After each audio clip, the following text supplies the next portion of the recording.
টার্মের কথা অনেকে হয়তো শুনেছেন, সেটা হলো ফুটবলিং আইকিউ। অনেকে মনে করে ফুটবল শুধু গোলের খেলা কিংবা পা দিয়ে বলে লাথি মারার খেলা, কিন্তু না, ফুটবল আরও বড় কিছু। চলুন উদাহরণ হিসেবে ফিরে যাই ঈদের ঠিক পরে অনুষ্ঠিত হওয়া বাংলাদেশ সিঙ্গাপুর ম্যাচে। হামজা সামিদ কাজেমরা প্রথম হাফেই সিঙ্গাপুরের কাছে 2-0 গোলে পিছিয়ে ছিল, তবে 67 মিনিটে রাকিবের গোলে লাইফলাইন পায় টাইগাররা। শেষ দিকে একের পর এক আক্রমণ ছুড়ে দেয় সিঙ্গাপুরের দিকে। এক পর্যায়ে সিঙ্গাপুরের এক ডিফেন্ডার ডিবক্সের ভেতর থেকে বাজেভাবে ফাউল করে ফয়সাল আহমেদ ফাহিমকে।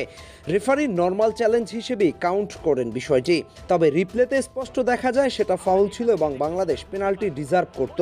এখানে না হয় রেফারির অজ্ঞতা থাকতে পারে, কিন্তু ফাউলের শিকার হওয়ার পর ফাহিমের মুভমেন্ট মনে হয়নি তিনি ফাউলের শিকার হয়েছেন।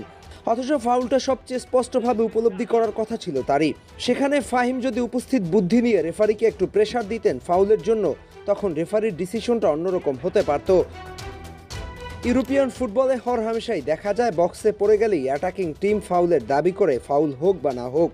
এটাও এক প্রকার গেম। এখানে ফাহিমের মধ্যে যে জিনিসটার অভাব ছিল সেটা হলো ফুটবলীয় আইকিউ।